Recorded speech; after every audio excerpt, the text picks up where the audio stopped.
ìtẹ́ni padà sílẹ̀ Yorùbá rẹ̀ o ẹ ti rí rákòóso clear ìtẹ́ni padà sílẹ̀ Yorùbá rẹ̀ o ilẹ̀ Yorùbá ìtẹ́ni padà sílẹ̀ Yorùbá rẹ̀ o kẹsàn àwọn ọmọlúwàbí di ẹrú padà kọmọ gbogbo ọmọbìnrin tí ó dirú ẹrù yìí nígbà tó wà kékeré kó wọn jáde kò sí tó fi gbádùn lórí ayé rẹ̀ tó fi jáde láyé gbogbo ọmọbìnrin tí wọn dirú ẹrù ilé lórí ẹ̀yin náà wá dúró ẹrù òfò yìí gbogbo nǹkan kọ̀ọ̀kan tí ẹ dìde lórí náà ló ní spirit tí ń bá rìn bèbí rẹ̀ igi kan rèé tá àmúkọ rẹ̀ yìí kíní kan rèé tá àmúkọ rẹ̀ yìí wọ́n tún fọmọ ọlọ́mọ lógógóró mu wọ́n ṣe gbogbo ẹ̀ wọ́n àná ọmọ lódò ọlọ́run àmàdúpẹ́ bí ó sí wa máa ló tí ó ṣe dáàfin lápàdà sí bọ́ọ̀lọ́ ọmọ ìjọsẹ̀lẹ̀ sí àwọn ẹjẹ́ tó fi kan hàn yín ẹwù bàbá yìí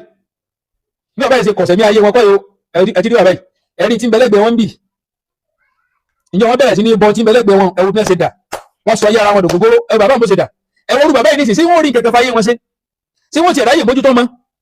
wọn ráyè mójútó mọ ọmọ kẹkẹ wọn jàmọ kẹkẹ nú ayé àwọn náà jàmọ kẹkẹ ẹwù bẹ́ẹ̀ ṣe rí àwọn wọn fresh nígbà tí wọn bẹ lọ́dọ̀ ẹwù bẹ́ẹ̀ sọ ayé wọn dà ibi tí wọn ní kẹ padà sílẹ̀ Yorùbá nù gbogbo ẹ̀ mùsùlùmí tẹ bá ń wà lórí program àwọn ms ss nkankan ẹ fọwọ́ lẹ́rìn ẹ̀kan fáwọn wọn ni yóò tó rẹ̀ jà wọn ẹ̀yin tẹ́ ń pè wọlé tí nǹkan òye yín nínú yàn fún pé wọ́n ẹ̀ bẹ́ẹ̀ ṣe fọpọlọ yín ṣeré inú tẹ́mi wò lánàá nínú program wọn tẹ́nìkan ṣe rẹ̀ sí mi ẹ wò inú Kaabah rẹ o inú Kaabah rẹ sìgìdì wọlé rí ń bì sìgìdì wọlé rí inú Kaabah wọ́n fi ai dúnra wọn nú ai lọ wọ́n lọ fi ai gbé sìgìdì sórí ibìkan nkankan tó yẹ pé bí mo ṣe jókòó yìí ai lè gbé mi pé mo wà Kaabah ai lè gbé mi sínú ilé yìí nìsín tí máa gbé kìíní sínú ai pé kó gbé mi sínú ilé ó lè gbé mi sínú ilé ní ai òkè sẹ́yìn ní wọ́n ra wọn táwọn hambakadi inú Kaabah rí òun rèé inú rẹ̀ rí látòkè òun ni ẹja wò dáadáa ẹ̀dá gbòsó clear òun rèé sìgìdì wọlé rí ń bì sìgìdì wọlé rí ń bì ọlọ́mọ ṣe mẹ́ta léwu ẹnì kọ̀ọ̀kan sìgìdì wọlé rí ń bì ẹ wá wo bí tí irọ́ wọn ti wájá tán yẹnyẹn lórí prógrámù yẹn wọ́n wá ní ìkànnì àwọn obìnrin tẹ́jọ́ wá ń pè wọlé ìkan wá ní Ànábì Ibrahim kò dé mọ́kàrí Ànábì Ibrahim ò dé mọ́kàrí inú ló wá bí mi nú pé àwọn kí ní ìṣe fi confidence parọ́ báyìí èmi ò níbi ní fúnnú ká máa lọ search nǹkan lórí Google lóòótọ́ èmi èlò chat gp àbí kílẹ̀ mẹ́pẹ́ chat gp èmi èsì lọ máa táyé àì bọ̀ ẹ̀kọ́ kan tí ẹ̀ bá wọn kẹ́ ò pé mo ní tíra ńlé mo á tẹ̀ sórí Google ọwọ́ gbé tí ń bẹ lórí Google wa mo á lọ confirm ẹnu tíra ó sì papọ̀ mọ́ra wọn ọyá jẹ́ máa ka torí kíní torí pé mo fẹ́ máa jáde èmi náà kan wá tẹ̀pẹ́ jẹ́mi náà ti ẹ̀ wo àwọn náà kó máa tẹ Google lẹ́ẹ̀kọ̀ọ̀kan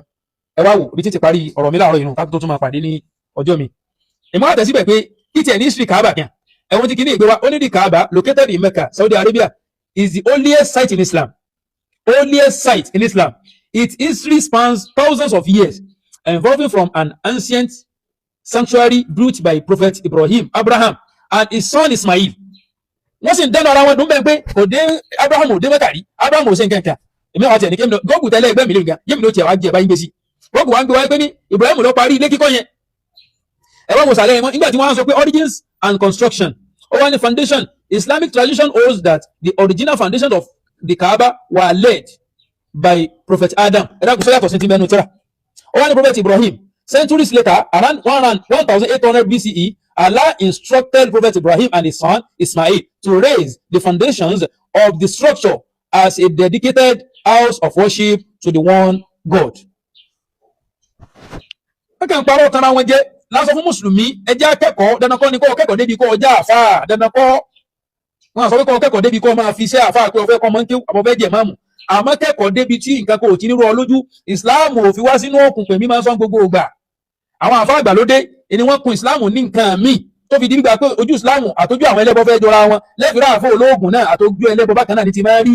ojú wọn máa ń dẹ́rù bàyẹn ní kèésì màlẹ́ ọlọ́run bẹ́ẹ̀ assalamu alaikum warahmatullahi wabarakatuh.